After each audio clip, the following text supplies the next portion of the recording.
2 ദിവസം കഴിഞ്ഞ് എൻ്റെ അനിയത്തിൻ്റെ നിക്കാഹാണ് കേട്ടോ. അപ്പോൾ അതിനൊരാഴ്ച മുന്നേ തന്നെ ഞാൻ പെരയിൽ ഹാജരായിരുന്നു. ഇപ്പം ഞങ്ങൾ പോണത് നിക്കാഹുമായി ബന്ധപ്പെട്ട് കുറച്ച് സാധനങ്ങൾ പർച്ചേസ് ചെയ്യാനാണ് കേട്ടോ. ഡ്രസ്സൊക്കെ ഞങ്ങൾ വാങ്ങി വെച്ചിരിക്കണം. അതിലേക്കുള്ള കുറച്ച് ജ്വല്ലറീസൊക്കെ നോക്കാനാണ് പോണത്. ജ്വല്ലറി എന്ന് പറയുമ്പം സ്വർണ്ണം നല്ല കേട്ടോ, ഫാൻസിയാണ് നോക്കുന്നത്.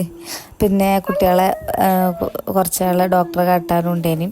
വിട്ടുമാറാത്ത പനിയുള്ള കുറച്ച് ടീംസ് ഉണ്ട് ഇവിടെ. ഓരോന്ന് ഡോക്ടറെ കാണിച്ചാലും കൂടി ഉണ്ടായിരുന്നു. അങ്ങനെ അതൊക്കെ കാണിച്ച് ഞങ്ങൾ വന്നപ്പോഴത്തേന് പന്തൽ പണിക്കാരൊക്കെ വന്നീന് കേട്ടോ. പന്തൽ പണിക്കാർ വന്ന് ഇമ്മാൻ്റെ അടക്കപ്പഴം ബട്ടറൊക്കെ കണ്ടാ വെട്ടണത്. ഇമ്മക്ക് തീരെ ഇഷ്ടമില്ലാത്തൊരു സംഭവമാണ് ഇമ്മ കുഴിച്ചിട്ട സാധനങ്ങൾ വെട്ടുക എന്നുള്ളത്. പിന്നെ പന്തൽ കെട്ടുമ്പോൾ ഇപ്പോൾ അത് നിർബന്ധമാണല്ലോ.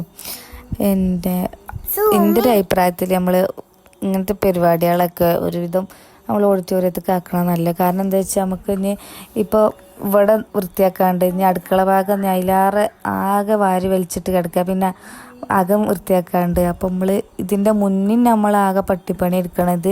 ഇനിയിപ്പോൾ ഈ പരിപാടി കഴിഞ്ഞാലോ ഇതേപോലെ പിന്നെയും ഒക്കെ ഇങ്ങനെ ആകെ വൃത്തിയേടായി പിന്നെയും കിടക്കൂലേ, അത് കഴിഞ്ഞിട്ട് നമ്മൾ പണിയെടുക്കണം.